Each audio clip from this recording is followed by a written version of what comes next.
നമസ്കാരം. കർണാടക അങ്കോള താലൂക്കിൽ ഷിരൂരിൽ മണ്ണിടിച്ചിലിൽ കാണാതായ അർജുനെ തേടി 12ാം ദിവസവും ദൗത്യസംഘം രക്ഷാപ്രവർത്തനത്തിനിറങ്ങുന്ന കാഴ്ചയാണ് കാണുന്നത്. ഗോവയിൽ നിന്നും കൂടുതൽ ഉപകരണങ്ങൾ എത്തിച്ചുകൊണ്ട് തന്നെ, അതായത് ഫ്ലോട്ടിംഗ് പ്ലാറ്റ്ഫോമുകൾ അടക്കമുള്ള സംവിധാനങ്ങളും സജ്ജീകരണങ്ങളും ഒരുക്കിക്കൊണ്ട് തന്നെയാണ് ഇന്ന് 12ാം നാൾ അന്വേഷണം ആരംഭിക്കുന്നത്. അർജുനു വേണ്ടി തിരച്ചിൽ ആരംഭിക്കുന്നത്. ലോറി മൺകൂനയിൽ ഉണ്ട് എന്ന് പറയുന്ന സ്ഥലം കൃത്യമായി അടയാളപ്പെടുത്തിയിരിക്കുന്നു.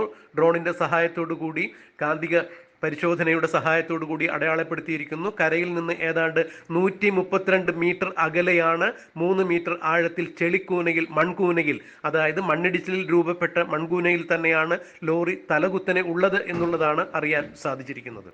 ഇപ്പോൾ നേവിയുടെ 16 അംഗ സംഘത്തോടൊപ്പം ഏറെ പ്രതീക്ഷ നൽകിക്കൊണ്ട് കർണാടക ഉടുപ്പിയിൽ നിന്നുള്ള രക്ഷാദൗത്യം കൂടി എത്തിയിരിക്കുന്നു. അതായത് പുഴയേക്കാൾ അടിയൊഴുക്കുള്ള നിരവധി പുഴകളിൽ രക്ഷാദൗത്യം നടത്തി പ്രവൃത്തി പരിചയമുള്ള ആളുകൾ തന്നെയാണ് ഈശ്വർ മാൽപെ ഉൾപ്പെടെയുള്ള 8 അംഗ സംഘം. എന്നാൽ ഈ 8 അംഗ സംഘത്തിന് അവിടെ മുങ്ങുവാൻ വേണ്ടിയുള്ള അനുമതി ജില്ലാ ഭരണകൂടത്തിന്റെ ഭാഗത്തു നിന്നും കിട്ടിയിട്ടില്ല. എന്നാൽ ഉടനെ തന്നെ അത്തരം തടസ്സങ്ങളെല്ലാം നീക്കി ഔദ്യോഗികമായി തന്നെ ഈശ്വർ മാൽപ്പയ്ക്കും 8 അംഗ സംഘത്തിനും ഗംഗാവലി പുഴയിൽ മുങ്ങി പരിശോധന നടത്തുവാൻ വേണ്ടിയുള്ള അനുമതി കിട്ടും എന്നാണ് അറിയുന്നത്. അറബിക്കടൽ ഉൾപ്പെടെയുള്ള സ്ഥലത്ത് മുങ്ങി രക്ഷാപ്രവർത്തനങ്ങൾ നടത്തിയിട്ടുള്ള ആളുകൾ തന്നെയാണ് ഈശ്വർ മാൽപ്പയും സംഘം എന്നാണ് പറയുന്നത്. ഗംഗാവലി പുഴയിലേക്കാൾ ശക്തമായ അടിയൊഴുക്കുള്ള സ്ഥലങ്ങളിൽ രക്ഷാദൗത്യം വിജയകരമായി പൂർത്തിയാക്കിയിട്ടുള്ള നിരവധി അനുഭവങ്ങളുള്ള ഈശ്വർ മാൽപ്പയും സംഘവും ഗംഗാവലിയിൽ ഇറങ്ങുന്നതോടുകൂടി 12 ദിവസങ്ങൾ നീണ്ടുനിന്ന തിരച്ചിലിന് പരിസമാപ്തിയാവും. അത് വിജയത്തിലേക്ക് എത്തും എന്ന് തന്നെയാണ് അറിയാൻ സാധിക്കുന്നത്. എന്നാൽ കാന്തിക പരിശോധനയിൽ കണ്ടെത്തിയിരിക്കുന്ന കരയിൽ നിന്ന് 132 മീറ്റർ മാറി 3 മീറ്റർ ആഴത്തിൽ മൺകൂനയിൽ ചെളിയിൽ പെട്ടുകിടക്കുന്ന ട്രക്കിൽ അർജുൻ ഉണ്ടോ എന്നുള്ളത് കൃത്യമായി കണ്ടെത്തുവാൻ ഇനിയും പരിശോധനകൾക്കായിട്ടില്ല. മനുഷ്യ ശരീരത്തിന്റെ സാന്നിധ്യം ആ ട്രക്കിൽ ഉണ്ടോ ഇല്ലയോ എന്നുള്ളത് ഒരു പരിശോധനയിലും കണ്ടെത്താൻ സാധിക്കാത്ത സാഹചര്യത്തിൽ കൂടുതൽ ആശങ്കയിൽ തന്നെയാണ് എല്ലാവരും. എന്നാൽ അർജുൻ ട്രക്കിനുള്ളിൽ ഉണ്ടെങ്കിൽ തീർച്ചയായും ഇന്ന് ഈശ്വർ മാൽപ്പയുടെ സംഘം കണ്ടെത്തും എന്ന് തന്നെയാണ് പറയാൻ സാധിക്കുന്നത്. ലോറി കരയ്ക്കടിപ്പിക്കുക എന്നുള്ളത് വളരെ ശ്രമകരമായിട്ടുള്ള ദൗത്യം തന്നെയാണ്. ഇതിന് നിരവധി സന്നാഹങ്ങൾ വേണ്ടിവരും. കർണാടക അങ്കോള പോലുള്ള ഒരു സ്ഥലത്തേക്ക് അത്തരം സജ്ജീകരണങ്ങൾ എത്തിക്കുക എന്നുള്ളത് അതീവ ദുഷ്കരമായ കാര്യങ്ങൾ തന്നെയാണ്. അതുകൊണ്ട് തന്നെയാണ് ഇത് ഇത്രയും നീണ്ടുപോകുന്നത്.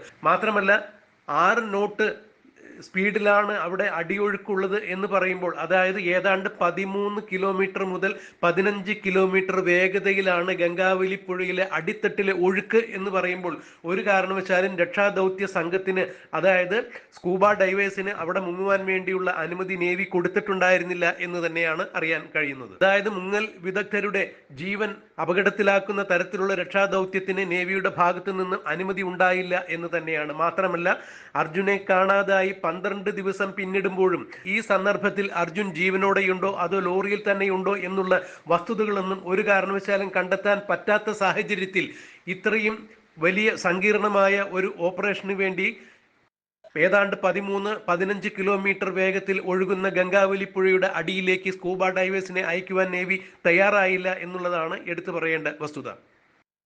എന്നാൽ അതിനെ മറികടക്കുവാൻ വേണ്ടി തന്നെയാണ് ഇപ്പോൾ ഈശ്വർ മാൽപ്പയും സംഘവും എത്തിയിരിക്കുന്നത്. ഇതിലും വലിയ അടിയൊഴുക്കുള്ള സ്ഥലങ്ങളിൽ പ്രവർത്തിച്ച് പരിചയമുള്ള മാൽപ്പയും സംഘവും തീർച്ചയായും ട്രക്കിനരികിലെത്തുമെന്നും ട്രക്കിൽ അർജുൻ ഉണ്ടെങ്കിൽ കണ്ടെത്തും എന്ന് തന്നെയാണ് നമുക്കറിയാൻ സാധിക്കുന്നത്. എന്നാൽ 12 ദിവസം കാണാതായ ഒരു മനുഷ്യനെ സംബന്ധിച്ചിടത്തോളം ജലത്തിനടിയിൽ അദ്ദേഹം ഉണ്ടെങ്കിൽ ഏതവസ്ഥയിലായിരിക്കും അവിടെ ഉണ്ടായിരിക്കുക എന്നുള്ളത് ആലോചിക്കാൻ വയ്യാത്തൊരു കാര്യം തന്നെയാണ്. അഥവാ അർജുൻ ജീവനോടെയുണ്ടോ ഇല്ലയോ എന്നുള്ളത് കണ്ടു തന്നെ അറിയേണ്ട കാര്യമാണ്. എന്നിരുന്നാലും ഏതെങ്കിലും വിധത്തിൽ അർജുൻ ലോറിയിൽ ഉണ്ട് എന്നുണ്ടെങ്കിൽ തീർച്ചയായും ഈശ്വർ മാൽപ്പയും സംഘവും കണ്ടെത്തും, തിരിച്ച് കരയ്ക്ക് എത്തിക്കും എന്ന് തന്നെയാണ് അതിനുവേണ്ടിയുള്ള ഊർജിതമായ ശ്രമങ്ങൾ നടക്കുന്നത്. കേരള സർക്കാരിന്റെ ഭാഗത്തു നിന്നും സർക്കാർ പ്രതിനിധികളും അവിടെയുണ്ട്. ഇന്നലെ മുഹമ്മദ് റിയാസും AK ശശീന്ദ്രനും എല്ലാം ഉണ്ടായിരുന്നു അങ്കോളയിൽ. ഇന്ന് ഏതൊക്കെ തരത്തിലുള്ള രക്ഷാപ്രവർത്തനങ്ങളായിരിക്കണം ഗംഗാവലിയിൽ നടക്കേണ്ടത് എന്നുള്ളത് അവലോകന യോഗങ്ങളെല്ലാം ഇന്നലെ ചേർന്നിട്ടുണ്ടായിരുന്നു. അതിൻ പ്രകാരമാണ് ഇന്ന് കൃത്യമായ രീതിയിൽ രക്ഷാദൗത്യങ്ങൾ നടക്കുന്നത്. അതിന്റെ ഭാഗമായി കൂടി തന്നെയാണ് ഈശ്വർ മാൽപ്പയും സംഘവും ഉടുപ്പിയിൽ നിന്നും അങ്കോലിയിൽ എത്തിയിട്ടുള്ളത് എന്നാണ് അറിയാൻ സാധിക്കുന്നത്. എന്തായാലും 12 ദിവസം പിന്നിടുമ്പോൾ അർജുനനെ തേടിയുള്ള ഈ യാത്രയിൽ ഇന്നത്തോടുകൂടി ഒരു പരിസമാപ്തി ഉണ്ടാകും. ഈശ്വർ മാൽപ്പയും സംഘവും അവരുടെ പരിണിത പ്രജ്ഞമായ അറിവ് കൊണ്ട് തന്നെ അവർ ഇന്ന് അർജുനനെ കണ്ടെത്തും എന്നൊക്കെ തന്നെയാണ് എല്ലാവരും പ്രാർത്ഥനയോടുകൂടി കാത്തിരിക്കുന്നത്, വിശ്വസിക്കുന്നത്. നമുക്കും അതിനുവേണ്ടി കാത്തിരിക്കാം, പ്രാർത്ഥിക്കാം.